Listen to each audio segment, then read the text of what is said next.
Assalamualaikum warahmatullahi wabarakatuh. Hai anak-anak sekalian, jumpa lagi dengan pelajaran biologi itu memang asyik. Pada pertemuan kali ini kita akan membahas tentang sistem reproduksi pada manusia. Bersama saya Pak Bima S. Aryo, guru biologi SMA Negeri 8 Tambun Selatan. Pada pelajaran kali ini kita akan belajar tentang struktur dan fungsi alat-alat reproduksi pada pria dan pada wanita, serta menganalisis mekanisme fertilisasi internal pada manusia. Organ reproduksi pada manusia dibagi menjadi organ reproduksi bagian dalam dan organ reproduksi bagian luar, baik pada organ reproduksi pria maupun wanita. Organ reproduksi pria pada bagian luar terdiri dari penis yang berfungsi untuk mentransfer sperma ke dalam organ reproduksi wanita, dan juga skrotum yang berfungsi untuk melindungi testis.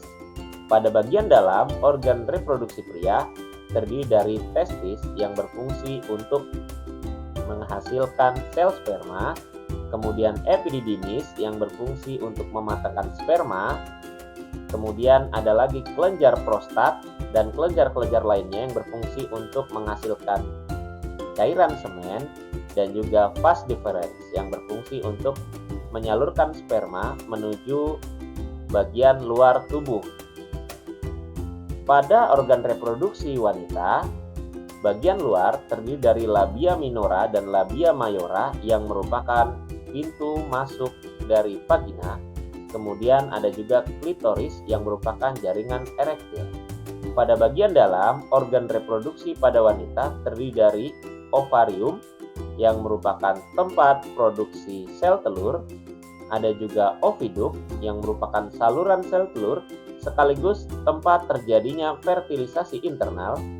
Kemudian ada lagi uterus yang berfungsi sebagai tempat pertumbuhan dan perkembangan janin menjadi bayi, kita kenal juga sebagai rahim.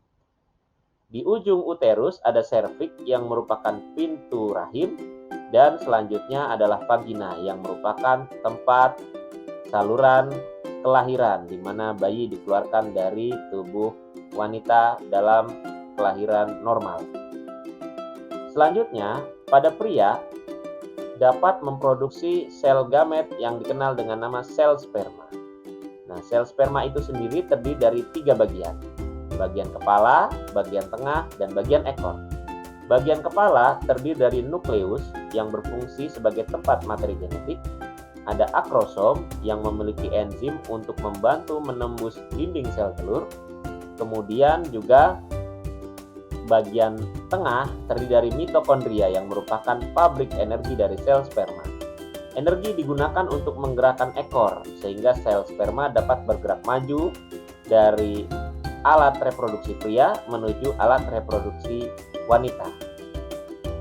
Selanjutnya, sel ovum merupakan sel gamet yang ada pada wanita.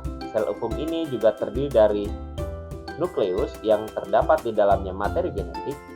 Kemudian ada zona pellucida yang merupakan lapisan dengan detektor reseptor sperma. Ada pula corona radiata yang merupakan bagian luar yang melindungi sel telur. Sel telur melakukan perjalanan dari ovarium menuju tuba Fallopi. Pada saat yang sama, sel sperma juga melakukan perjalanan dari organ reproduksi pria menuju organ reproduksi wanita. Bagaimana sel sperma dan sel ovum bertemu? Marilah kita saksikan video fertilisasi internal berikut ini.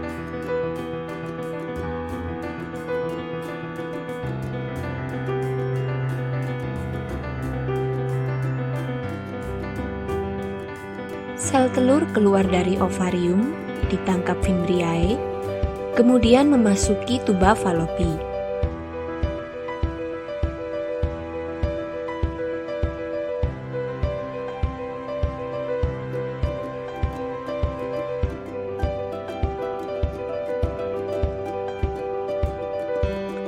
Jutaan sperma dihasilkan dalam sekali ejakulasi saat puncak senggama. Sesaat setelah dipancarkan di dalam mulut rahim, sel sperma bergerak ke rongga rahim untuk mencari sel telur yang matang dan siap untuk dibuahi.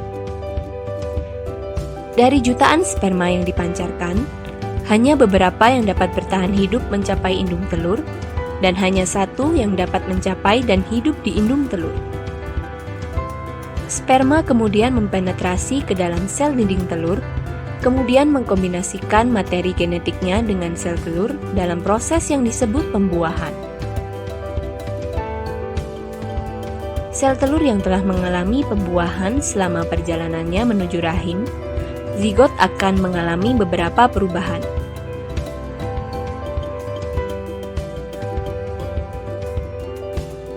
Di rahim, zigot akan menempel di dalam dinding rahim, dan disinilah zigot akan berkembang menjadi embrio dan akhirnya akan menjadi janin.